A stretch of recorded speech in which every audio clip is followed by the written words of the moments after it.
Starting out the week, I was getting these doors ready so we can use them to help align the foam blocking that we're going to use to create the hard points where these hooks attach. So I've got the hook boxes now sort of just temporarily put together and bolted into the bottom of the first door here, as you can see. And so we'll be able to hang this door and use that as an alignment that you'll see later on. And this is what it looks like from the inside. And again, this is just all temporary hardware. This is not going to be the finished hardware on there at all. But anyway, just so you can see what's going on there. And once we got the door aligned, we'll be able to work on the hard points at the bottom. And with a bit of surprise, we actually received the new seals for the reduction drive yesterday. So here you can actually see I've gone to the trouble of dismantled everything and pulled the old seals out using the puller that we have, and then I've pressed the new seals in and ready to actually put the shaft, the drive shaft through there, and then obviously bearings and all that good stuff is all ready to go back in. And I'll give you a bit more of an update on how that played out here in a minute. But there's the old seals there, and you can see they basically just fell apart under the pressure and all that sort of stuff, I guess, and then maybe the heat or whatever, they just weren't up to the job, and that's a bit of the guts of them there. Anyway, I'll give you more info on this job in a minute. And meanwhile, Devon and Zach are progressing on getting the heavy layers laid up for some of these other small ribs there for the rudder and rudders and winglets. So the ones there in yellow are the ones that have the heavy, and the black ones still need to have the heavy put on.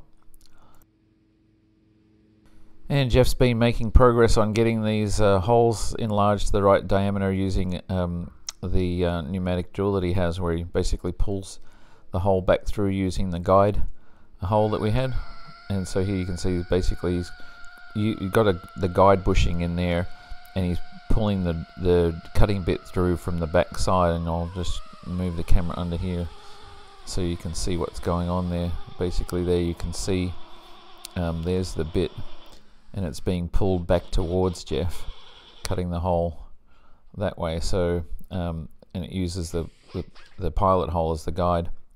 And here's that one sort of finished, and with the bushing sort of put in there. So that one's all aligned, and he's still got to do two of the 8 holes still have to be done. And this lower elevator skin plug is now all prepped up, so it had those 4 different sort of access panel holes sort of temporarily filled in, and it's been primed and waxed and stuff now, so ready to pull that mold, at least the first one of them.